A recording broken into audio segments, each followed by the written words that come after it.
Bonjour à tous, donc je suis Daniel Cheftel, je suis le président et l'un des 3 cofondateurs de Semeya et j'ai eu le plaisir d'être le modérateur industriel de cette table ronde et j'excuse Gilles et Vianney qui sont respectivement le coordonnateur et le modérateur académique qui ont dû malheureusement tous les deux rester à Bordeaux.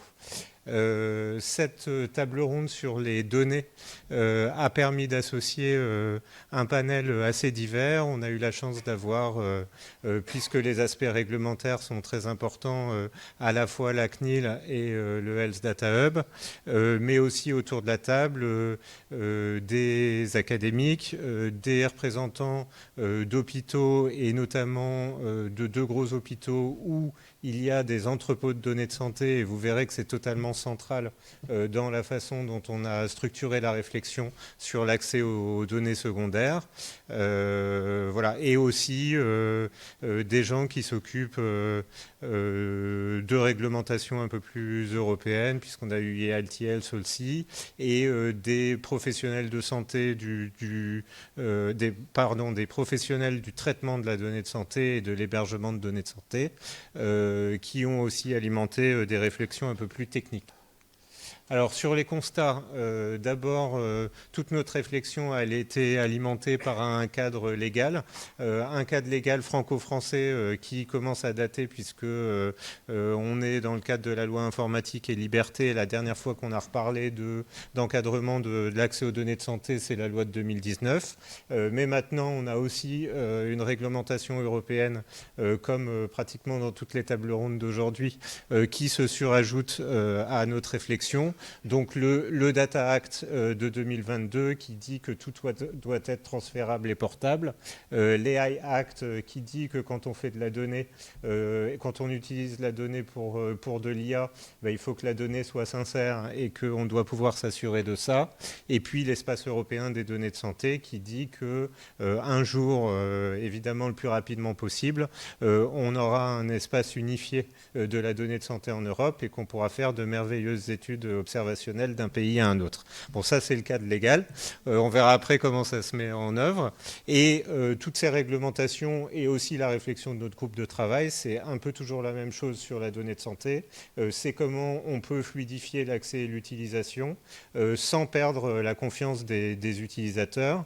Et c'est un peu globalement la voie française, mais aussi la voie européenne. C'est-à-dire qu'on sait qu'on est dans un environnement où, contrairement aux États-Unis ou aux pays asiatiques, on va encadrer un peu plus l'accès à la donnée de santé parce que démocratiquement, on a tous choisi de faire en sorte que ça se fasse avec la confiance des patients. Nos questions clés, c'est comment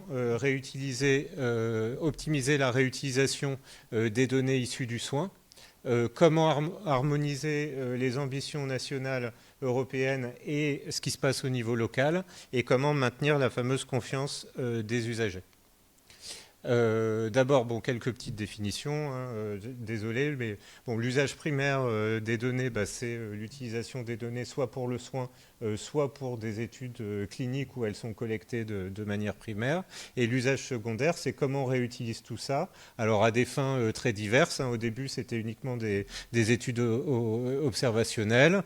On y a rajouté les aspects de pilotage médico-économique. Par exemple, le PMSI sert tous les jours aux établissements de santé à piloter leur propre activité. Et puis on a des nouveaux usages qui sont l'entraînement de modèles d'IA, etc., qui font qu'on a de plus en plus besoin de réutiliser les données primaires dans un usage secondaire et qu'on a aussi de plus en plus de données.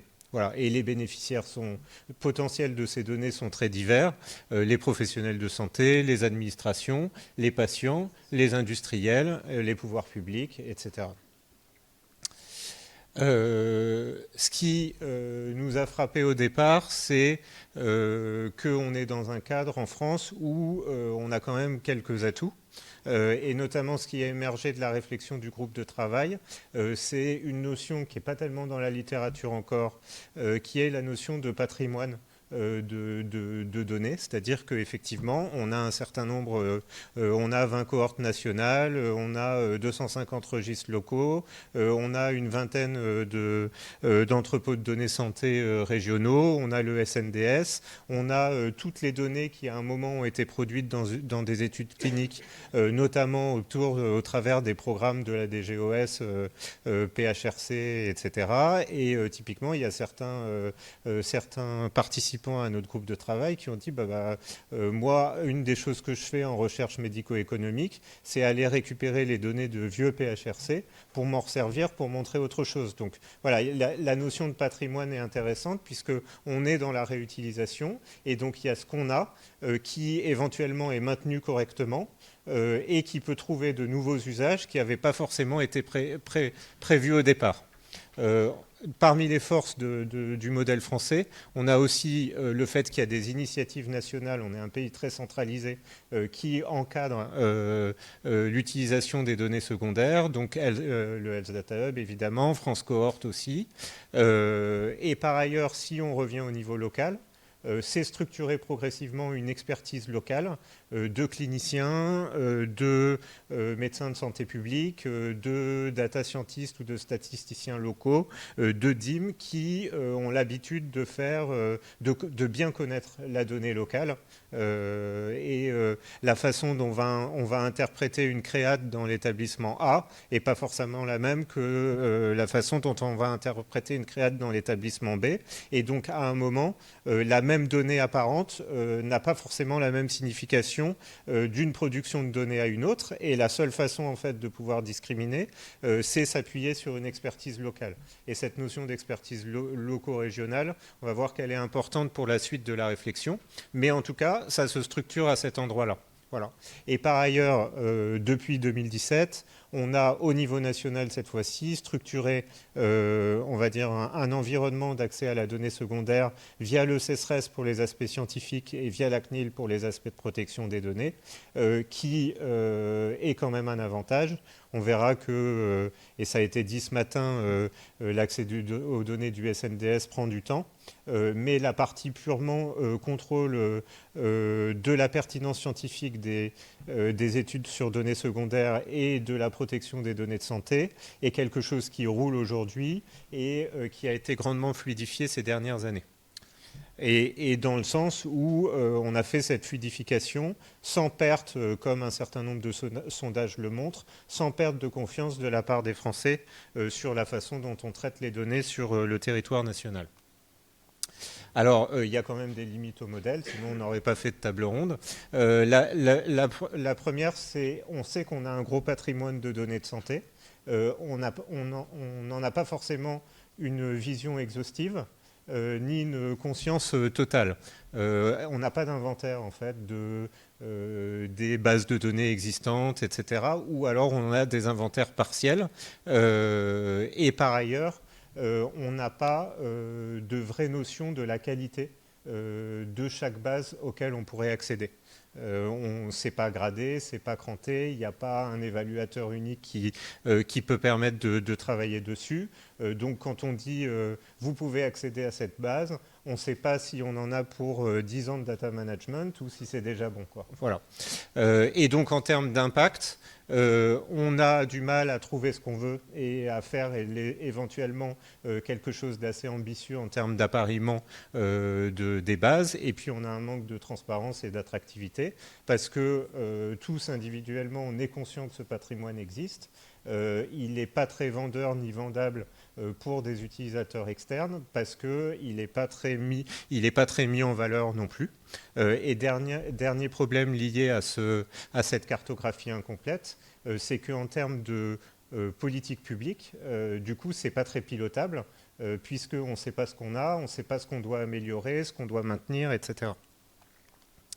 Le deuxième aspect, c'est les aspects habituels de standardisation et d'intégration technique, c'est-à-dire qu'il y a une partie des données réutilisables qui viennent de la recherche et qui sont déjà normalement normalisées, réutilisables, etc. Encore qu'on n'a pas un format unique de production des données de recherche en France. Donc même si on s'attaque aux données d'un vieux PHRC, il va falloir quand même sans doute les retransformer. Et surtout, les données du soin sont pas, malgré les efforts de l'Agence du numérique en santé, sont loin d'être normalisées. On n'a pas encore un seul modèle de biologie, alors que la norme existe et qu'elle pourrait être appliquée par les laboratoires de biologie médicale, alors que le Ségur 1 puis 2 a mis énormément d'argent pour normaliser ça. Aujourd'hui, il y a probablement moins de 15% de la biologie française, d'après les estimations de la table ronde, qui est normalisée en low-inc, quoi. Donc typiquement, quand on veut l'utiliser pour de la recherche derrière, on sait qu'on a une charge de data management. Deuxième aspect, manque de documentation et de partage. On est dans des bases qui sont en silo et se pose le problème de l'appariement.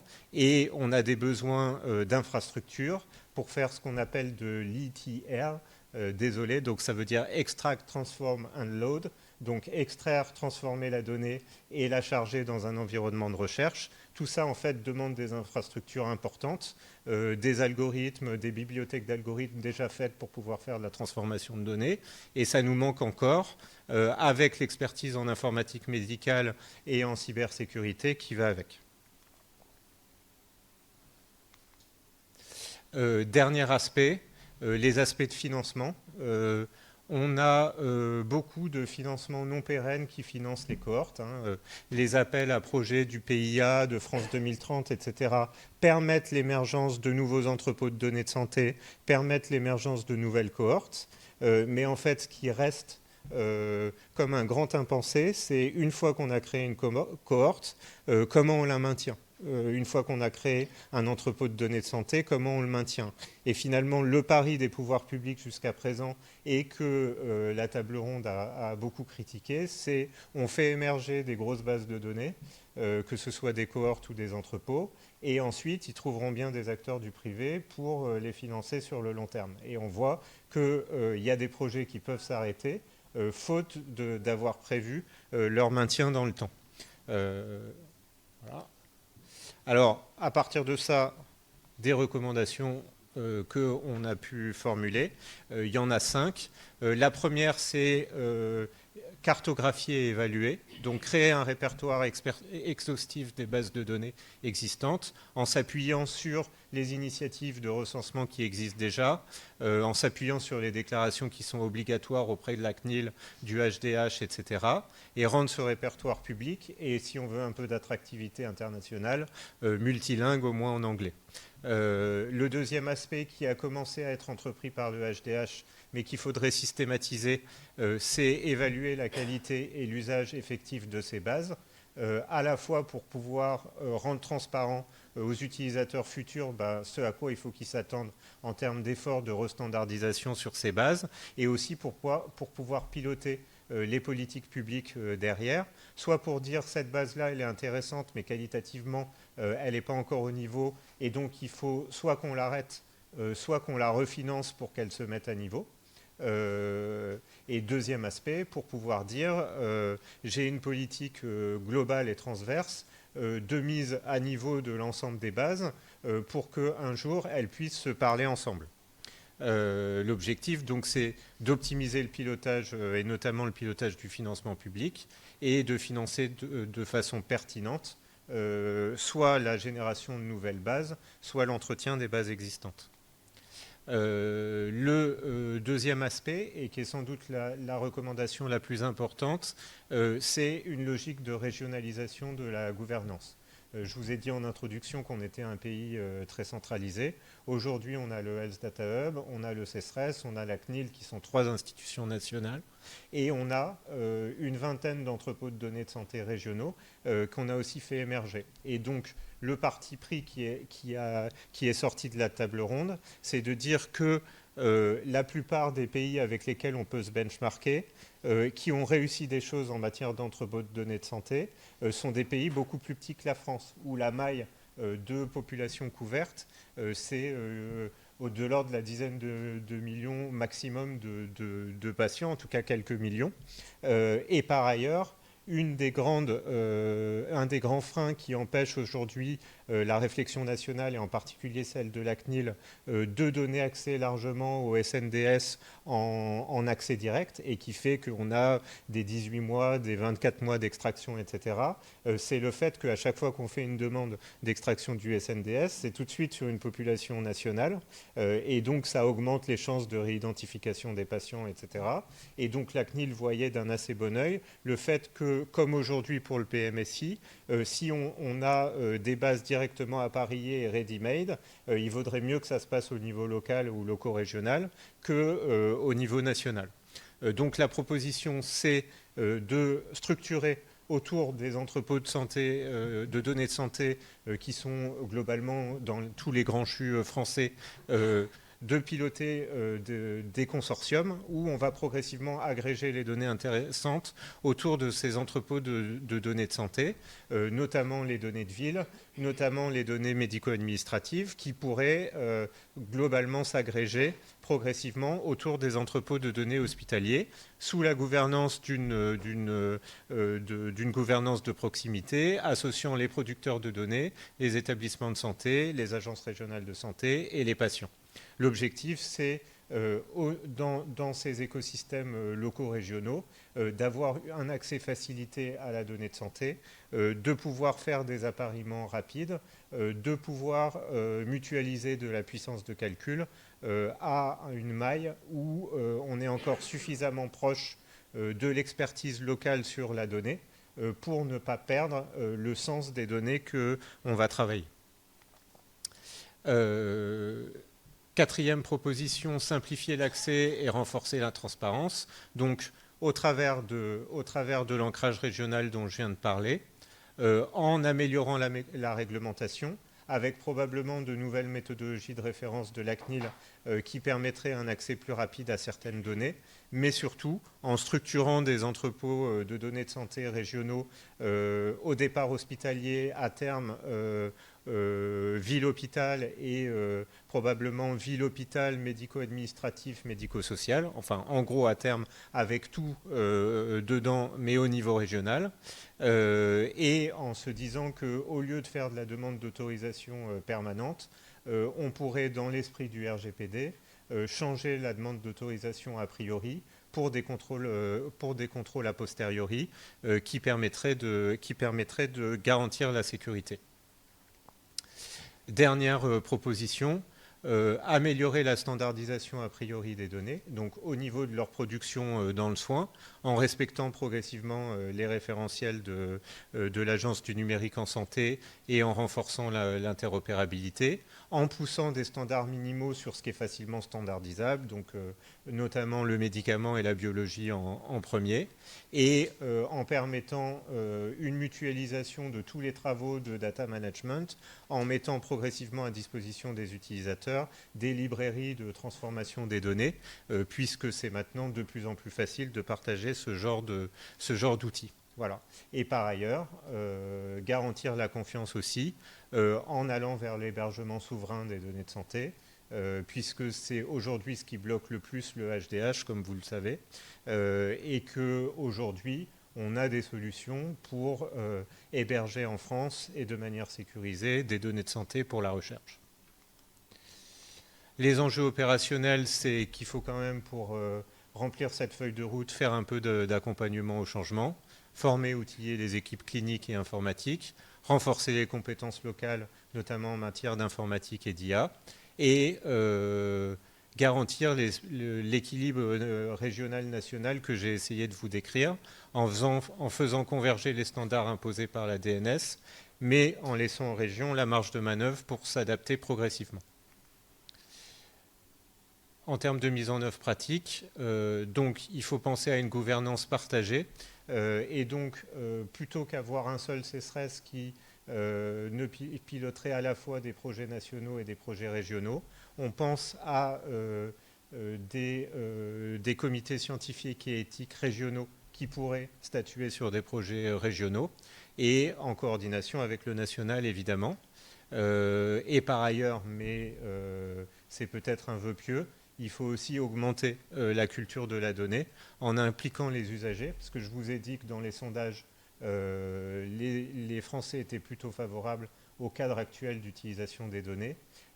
Quand on creuse un peu, on s'aperçoit que ça repose sur de la confiance a priori et pas forcément sur de la confiance très éclairée. Et donc maintenant, pour aller plus loin, il faut peut-être passer à la seconde étape et impliquer davantage les patients dans ce qu'on fait concrètement avec leurs données. En termes de conclusion, donc, je vous rappelle les recommandations: cartographier et évaluer les bases, régionaliser, financer durablement, simplifier l'accès et standardiser. En termes de perspective, il va falloir articuler notre niveau local où il faut développer des partenariats publics-privés à l'échelle régionale. Au niveau national, confirmer une stratégie pérenne de création de nouvelles bases, mais surtout de soutien de celles qui existent déjà. Et au niveau européen, à terme, déployer le fameux espace européen des données de santé dans un esprit où on se dit qu'on est dans un espace sécurisé, qui a la confiance des patients et que ça peut nous donner un avantage européen en termes de compétitivité si on est capable de dire que c'est un environnement souverain et que ce qu'on fait, qu'il y a une voie européenne à l'utilisation des données de santé et que ce n'est pas exactement celle qui est choisie par les États-Unis ou par le monde asiatique. J'ai fini.